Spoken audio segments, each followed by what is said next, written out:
இன்னைக்கு உலகத்துல எந்த ஏரியாவை பார்த்தாலும், எங்க போனாலும், அமெரிக்கானாலும் சரி, இங்கிலாந்துனாலும் சரி, இந்தியானாலும் சரி, எந்த ஏரியாவுக்கு போனாலும் இயேசுவை பத்தி சொன்னாலே மதமாற்றம் மதமாற்றம்னு சொல்றாங்க.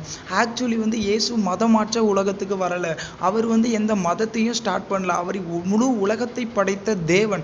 அதை நம்ம கிளியரா தெரிஞ்சுக்கணும். எங்க பார்த்தாலும் மதமாற்றம் மதமாற்றம்னு சொல்றாங்க. அவர் மதம் மாற்ற வரலைங்க. அவர் ஒரு குடிகாரனை பரிசுத்தவானா மாற்ற வந்திருக்காரு. அவர் பாவத்துல கடந்து விபச்சார பாவத்திலையும் அசுத்தமான கீழ்த்தரமான புத்தி உடைய மனுஷங்களை விடுதலை பண்ணி பரிசுத்தவானா மாற்ற வந்திருக்காருங்க.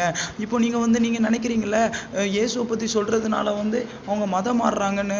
கிறிஸ்தவத்துல நிறைய பேர் குடிக்கிறாங்கங்க. கிறிஸ்டியன்ஸ் நிறைய பேர் குடிக்கிறானுங்க, அசுத்தமா இருக்கிறானுங்க. அவன்கிட்ட போய் என்ன சொல்றோம்? இயேசுவை பத்தி தான் சொல்றோம். இயேசுடைய ரத்தம் உன் பாவத்தை கழுவும்பான்னு. அவன்கிட்ட அதை தான் சொல்றோம். இயேசு அறியாத உங்களுக்கும் அதை தான் சொல்றோம். எல்லாரும் மதம் மாற வேண்டாம், மனம் மாறணும். நீங்க பரலோகம் போகணும். அதுதான் ஒரே எய்ம். இயேசு உங்களையும் நேசிக்கிறார். ஆமென், ஆமென்.